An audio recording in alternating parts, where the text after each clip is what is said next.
tanggapin mo ang palad ko.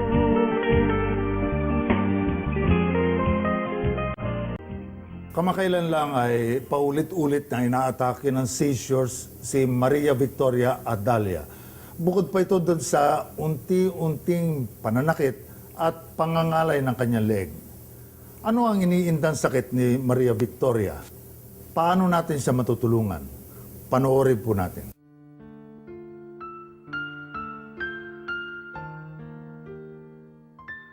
Isang sakiting bata noon si Maria Victoria Adalia. Sa edad pa lamang noon ng 7 taong gulang, nagkaroon siya ng epilepsy. Bunso sa 4 na magkakapatid si Maria Victoria at bagamat sakitin ay ginawa ng kanyang mga magulang ang lahat para siya ay gumaling. Ngayon 26 na taong gulang na si Maria Victoria. Bukod sa epilepsy, meron din siyang TB sa buto o POTS disease. Mag 7 years old po siya, nagkaroon po siya ng epilepsy po na i-confine po namin siya sa Philippine General Hospital po. Ngayon po, binigyan po siya ng ng doktor ng gamot.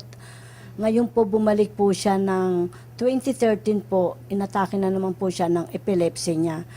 Pero continuous po yung kanyang gamot. 2013 na po, sobra na po yung atake niya, halos minuminuto, natatakot na nga po ako sa kanya. Pag natutulog po, sinusumpong po siya, yung yung kamay niya, paa niya, tapos tirik po ang kanyang mga mata. Pinapabayaan ko lang po siya kasi yun po ang sabi ng doktor, wag namin gagalawin at kusa naman daw po yun nawawala. Pinakamatagal na po yung 1 seconds kaya lang mga 20 minutes babalik na naman yung sumpong niya. Nag-aaral po ako nung elementary hanggang high school. Normal naman po yung aking pakiramdam nun.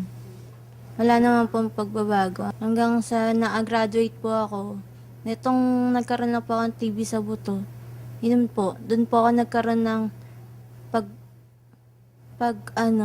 pagbabago sa leeg ko, stiff neck, hanggang sa pananakit na sa balikat. Kala ko po, barado lang yung ugat, hindi pala.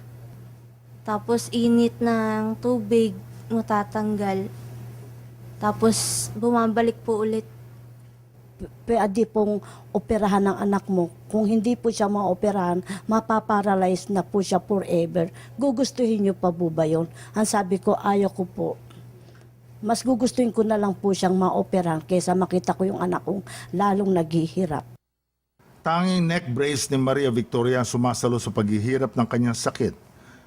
Bumubuti niya ang kanyang pakiramdam pagsuot niya ito. Ngunit ramdam pa rin ng kanyang ina ang kanyang paghihirap. Mahirap po sa akin kasi magulang po ako. Ayoko mawala ng anak. Kaya lahat ginagawa ko para sa anak. Kaumsay po sana Gusto ko pong kunin na kurso. Kaso po hindi ko na po nakamit Bukod sa regular na gamutan para sa kanyang mga seizures at POTS disease, kailangan maoperahan si Maria Victoria Adalia sa lalo madaling panahon. Ito ay para maisaayos ang kanyang mga buto na naapektuhan ng POTS disease. At ito ay bago tuluyang siya ay maparalisa habang buhay. Ako po nananawagan sa mga may mabubuting puso.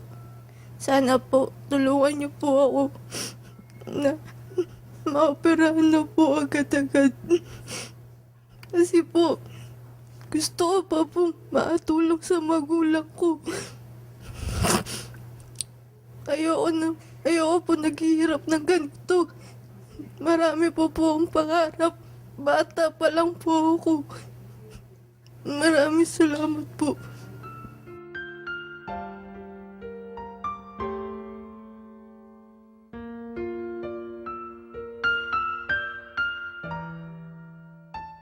Bukod sa kanyang maintenance medicines para maiwasan ang pag-atake ng mga seizures, kailangan din sumailalim si Maria Victoria sa isang operasyon para sa kanyang sakit na POTS disease. Maaring tuluyang malumpo o di kaya mamatay si Maria Victoria kung hindi mabibigyan ng kalunasan ang kanyang karamdaman. Sana ay makibahagi tayo sa kanyang paglaya sa sakit. Ang Kapwa Kumalco Foundation ay matatagpuan sa second floor ng Kapuso Building, GMA Network Drive, Diliman, Quezon City. Ang telepono 9827-777, local 9950 o direct line number 333-7684. Sa mga nais mag-donate o tumulong sa aming pasyenteng ipinapanawagan, maaari po kayong magdeposito sa mga BDO branches na makikita sa mga SM malls. Ang mga BDO branches sa mga SM malls ay bukas araw-araw kahit Sabado o Linggo. Maaari din po kayong magdeposito sa Metrobank. Ang ating pong email address, kapwako@gmanetwork.com.